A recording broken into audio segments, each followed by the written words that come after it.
Hello everyone, welcome to my YouTube channel. जैसा कि हमने लास्ट पार्ट में देखा था कि हमारे हीरो ली के अंदर किसी और पर्सन की रूह आ जाती है जो उसे और भी ज्यादा पावरफुल बना देती है। लेकिन बेशुई किंगडम में न्यू किंग की सिलेक्शन के लिए एक ट्रायल अरेंज किया जाता है जिसको विन करने वाला ही किंग सिलेक्ट होगा। पहले कि मैं कहानी को स्टार्ट करूं, अगर आप इस चैनल पर नए हैं तो चैनल को सब्सक्राइब जरूर कर लें। Let's start the story. बिंगिंग और ली एक नदी के किनारे खड़े होते हैं। बिंगिंग ली से पूछती है कि हैंग यून ने तुमसे पूछे बिना ये डिसीजन लिया है तो क्या तुम इसके लिए इसे ब्लेम करते हो। ली जवाब देता है कि मैं इसकी एफर्ट्स को समझता हूँ। बिंगिंग कहती है कि जब होंगयान ने किंग की सीट संभाली तो इसे बहुत से चैलेंजेस को फेस करना पड़ा। बहुत से लोगों ने इसे क्रिटिसाइज किया, स्पेशली स्वानलिंग किंग ने। वो अपनी हाई अथॉरिटी और पोजीशन पर रिलाई करता था। उसने बार बार मिनिस्टर्स के सामने होंगयान को क्रिटिसाइज किया। होंगयान ने सिर्फ तुम्हें और पैलेस को प्रोटेक्ट करने के लिए ऐसा किया।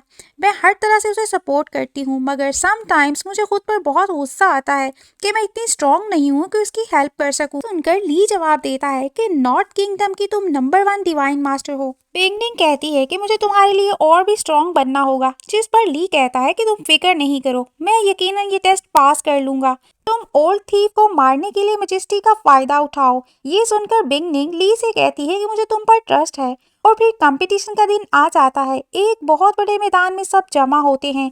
होंगयान एक बड़े से घोड़े पर बैठकर मैदान में एंटर होती है। बिंगनिंग और ली भी उसके साथ होते हैं।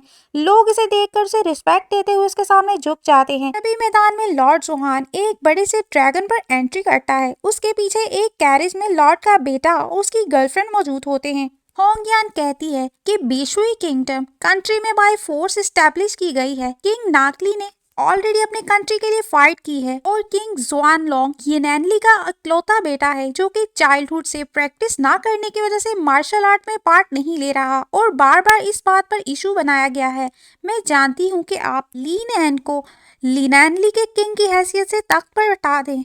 ये सुनकर लोग आपस में बातें करने लगते हैं कि आखिर इसका मतलब क्या है। मजीद वो कहती है कि मैं नानली के हार्ड वर्क और अचीवमेंट के बारे में सोच रही हूँ। ये मैं कभी भी बर्दाश्त नहीं कर सकती और अब ओवरलोड का ट्रायल स्टार्ट किया जाए। अगर आप पहले 3 लेवल्स को पास कर गए तो ली खुद उसे नानली का न्यू किंग डिक्लेयर कर देगा। ये सुनकर लॉर्ड जोहान कहता है कि इसने ये पोजीशन किंग नानली से इनहेरिट में ली है और इसमें सिर्फ एक पर्सन लिस्टेड नहीं है। ये सुनकर होंगयान कुछ चौंक जाती है। उसके साथ ही लॉर्ड जोहान एक ताली बजाता है और वहाँ एक पर्सन आता है।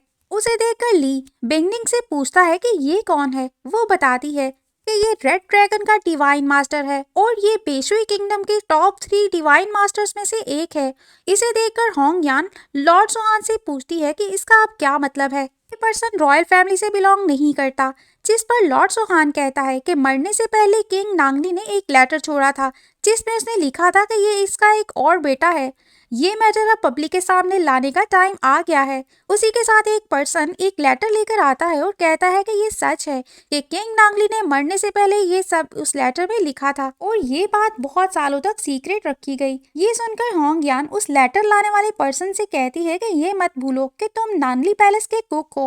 वो जवाब देता है कि मैं ये नहीं भूला और वो लेटर शो करता है, जिसे देखकर ली आगे बढ़ते हुए कहता है कि किसी नाजायज बच्चे का मेरे जैसे प्योर ब्लड के साथ कोई कंपटीशन नहीं है और अगर ऐसा होता है तो क्या यह आपको मुनासिब लगता है। जिस पर उस लड़के को गुस्सा आने लगता है।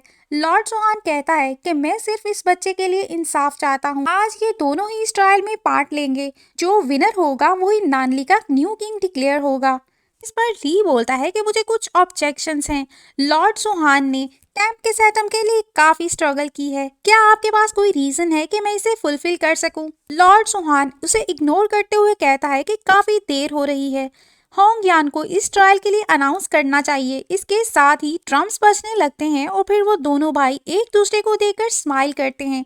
फिर हमें दिखाया जाता है कि ये वही पर्सन था जिसने लास्ट एपिसोड में एक पर्सन पर एक पॉट फेंका था। एक पर्सन उसे कहता है कि आपने यंग मास्टर मुंह के बारे में पूछा था और ओल्ड मिनिस्टर नानली पैलेस के इंचार्ज हैं। मैं यहाँ एक इम्पोर्टेंट मैटर को डिस्कस करने के लिए आया हूँ, जिस पर वो रॉयल ड्रेस वाला लड़का कहता है कि मुझे मत बताओ, मैं यहाँ नॉनली पैलेस में से किसी को भी वेलकम नहीं कर सकता। और साथ ही कुछ गार्ड्स लड़कियों को उसे पकड़ने के लिए कहता है। वो पर्सन कहता है कि किंग की पोजीशन के लिए 2 लोग फाइट करेंगे, जिसे बहुत से लोग देखेंगे। ये सुनकर वो गार्ड्स लड़कियों को जाने का इशारा करता है। फिर वो मजीद वो पर्सन बोलता है कि मैंने इस यंग लड़के को 10 साल से ज्यादा इग्नोर किया है। वो लड़का कहता है कि मुझे उससे कोई फर्क नहीं पड़ता, लेकिन क्या तुम लोगों को डर नहीं लगता कि अगर मैं इस सीट पर बैठ गया तो तुम्हारे पैलेस में सबको मार डालूंगा। ओल्ड मिनिस्टर के पास क्या कोई और आइडिया नहीं था। वो ओल्ड मास्टर जवाब देता है कि यंग मास्टर रूलर सच में ऐसा नहीं चाहता। मुझे डर है कि किंग नानली की सीट से बड़े भाई को काफी फायदा हो सकता है। ये सुनकर वो लड़का कहता है कि तुम किस बारे में बात कर रहे हो, मेरा भाई बहुत सालों से एक बहुत अच्छी लाइफ गुजार रहा है। वो ओल्ड मैन कहता है कि मेरे लॉर्ड जोहान के अकॉर्डिंग ओवरलॉर्ड ट्रायल 15 डेज में होने वाला है, और अगर तुम ली को हराते हो तो तुम्हारे हाथ में फ्यूचर होगा। ये सुनकर वो लड़का जवाब देता है कि मैं सिर्फ ली को सबक सिखाना चाहता हूँ। इसी दौरान वहाँ उस लड़के की मदर एंटर होती है। वो लड़का अपनी मदर को रिस्पेक्ट देते हुए कहता है कि आपने बहुत सालों से अपना गुस्सा दबाया हुआ है, अब उसे निकालने का वक्त आ गया है। मैं एक बेशुई किंगडम जाऊंगा और उन सब को शर्मिंदा करूंगा। उसकी मदर उसे कहती है कि इस दफा तुम जो चाहते हो वो करो। और फिर ली और चेजिंग को हम फाइट के मैदान में देखते हैं। चेजिंग अपने स्टेप ब्रदर ली से कहता है कि मेरे भाई अपना ख्याल रखना, जिस पर ली उसे कहता है कि मैं उम्मीद करता हूँ कि तुम फाइट के बाद भी ऐसे ही ब्राइटली स्माइल करते रहो। और फिर उनका ट्रायल स्टार्ट हो जाता है। हम देखते हैं कि बहुत से वोल्स निकलकर ली पर अटैक करने लगते हैं, लेकिन ली उन्हें पंच मारकर पीछे गिरा देता है। ये देखकर लॉर्ड जोहान काफी हैरान होता है और कहता है कि ऐसा कैसे हो सकता है। ली यकीनन छुपकर मार्शल आर्ट की प्रैक्टिस करता रहा है, जिस पर उसका बेटा जवाब देता है कि ऐसा कैसे हो सकता है। हम देखते हैं कि ली आने वाले वोल्व्स को अपनी फायर पावर यूज करते हुए मार रहा होता है। ये सब देखकर होंग यान काफी सेटिस्फाइड होती है, लेकिन तभी होंग यान नोटिस करती है कि ली पर अटैक करने वाले वुल्व्स की तादाद चेजिंग पर अटैक करने वाले वुल्व्स से डबल है। ये देखकर वो लॉर्ड जोहान से कहती है कि मुझे इसकी एक्सप्लेनेशन दो, जिस पर लॉर्ड जोहान कहता है कि ली चेजिंग से हर हाल में बेहतर है, और चेजिंग अपनी चाइल्डहुड से ही नानली पैलेस से दूर है और उसने अपने फादर से कभी भी कल्टीवेशन नहीं सीखी, इसलिए मैंने फेयरली ये डिसाइड किया था। ये देखकर बिगनिंग होंग यान के पास आती है और उसे कहती है कि आप फिक्र नहीं करें, वो ठीक होगा।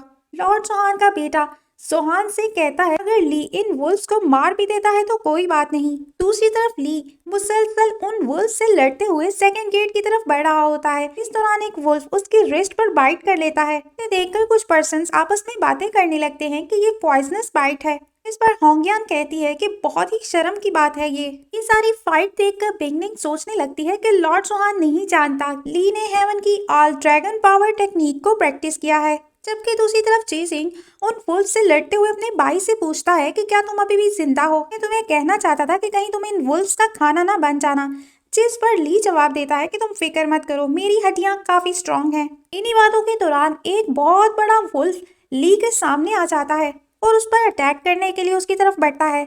ली बहुत चालाकी के साथ जंप करते हुए उस पर अटैक करता है और अपनी फायर पावर को यूज करते हुए उसे मार देता है।